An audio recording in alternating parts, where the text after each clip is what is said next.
for a lot of people, gone are the days of having a conversation in person. People are staying connected to each other all right, but they're doing so technologically, or in other words, electronically. Younger folks don't read much anymore. There's a lot of things they don't do that young people did regularly, even just 15 years ago. Why? They are addicted to social networking, social media, Instagram, Facebook, Twitter, much, much more. News comes from Google or Yahoo. Polls show that 75% of teens use social networks. Do you know that some people text 3,000 times a month, and this can lead to anxiety, repetitive stress issues, sleep deprivation, falling grades. In some cases, it'll lead to obsessive compulsive disorder. Well, we're going to talk to someone who experienced some of that for the next couple of segments, and you may be parents or grandparents. You may be saying, what's the big deal with all this technology? Why is my kid or grandkid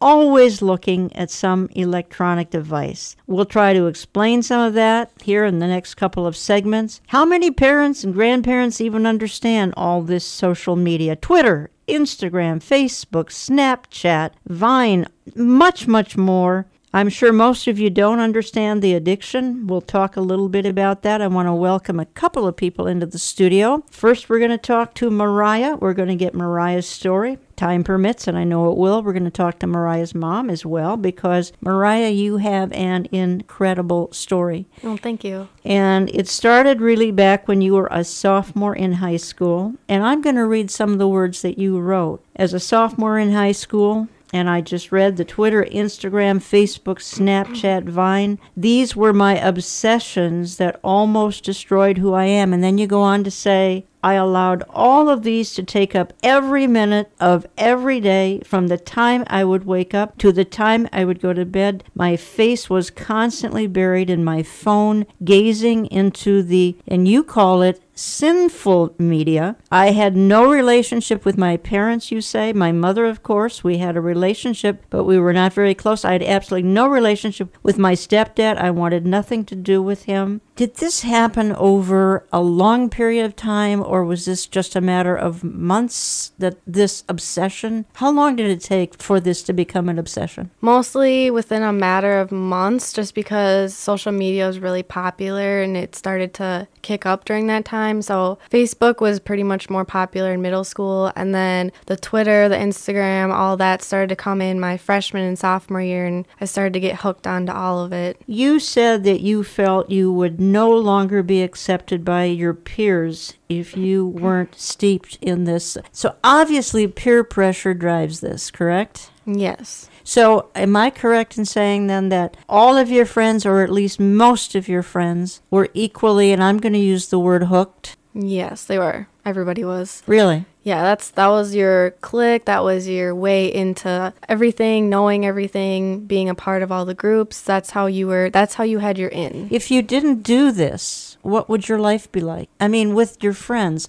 or in your school, what would life be like if you didn't do this? You wouldn't be connected with the group, because it's more like, oh, did you see what I posted on Twitter? Did you see the fight on Twitter? Did you see what I posted on Instagram? And if you weren't a part of it, then you had nothing to do with it, and then you were basically kicked out. Really? Yes. So you'd be friendless. Mm-hmm. Yeah. You say a very short amount of time away from my iPhone meant separation, anxiety, and anger. Having hundreds or even thousands of followers was amazing to me. My daily fix revolved around my social media, having so many people interested in what I had to say, and every moment happening in my life was so amusing. I was conducting my own puppet show. I felt so empowered. If I went seconds, even minutes, without my social media, it would take such a toll over me. I would get into such a deep depression until I got my fix. You really sound like an addict. Were your other friends this addicted?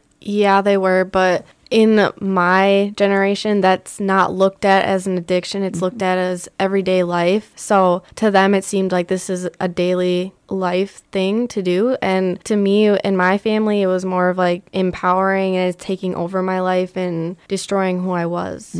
Did you see that it was destroying? And I know we're getting to the incident where everything kind of hit the fan, but before that, did you see that it had taken over your life? Not at all. No. It was like my happiness, my everything. I felt like I was a part of every click, everything that happened. I just felt so empowered by it. Well, you had an unfortunate incident on the social media, and it had to do with Instagram. And many listeners don't even know what Instagram is. It's not important. But it led to your mother taking your phone away. And your mom's in studio, and we're going to talk to her, too, in a few minutes. And you were actually grounded. You were grounded for a month, and you were taken away from you. Was the phone was gone, friends were gone, even your boyfriend was gone.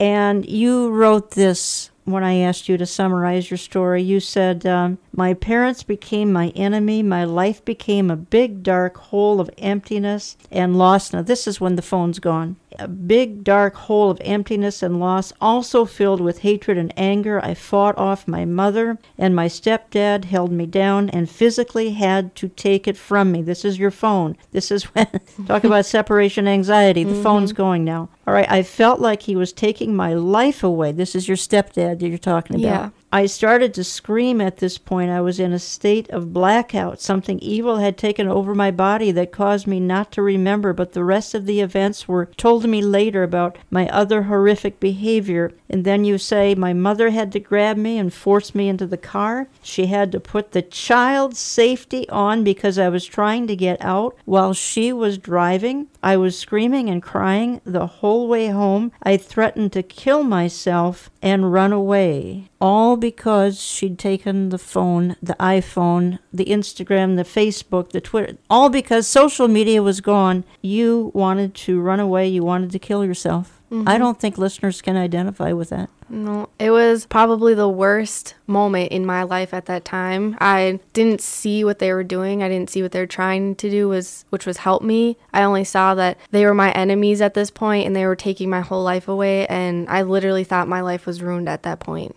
All right, let's just say your best friend had this same thing happen. Phone taken away, computer taken away, iPad taken away. Would they go into this kind of an ordeal? I mean, some people take it differently. I mean, it is similar in a way. Some people do panic and they'll try and use somebody else's phone, or they'll try and log onto their social media onto someone else's phone, or go to a computer that they can find. But with me, that's how empowering it was over myself, that it drove me into this psycho It was maniac. psycho. It was. I don't even know who I was. I don't even remember it happening. But the way my family describes it, I feel awful about it, and I don't even know who I was, to be honest. If you just joined me, we are talking for this segment and next. I'm not sure what we would call it. We might call it the dark side of technology, certainly the dark side of social media. All of my listeners, you're all familiar with the popularity of the whole Instagram, Facebook, Twitter.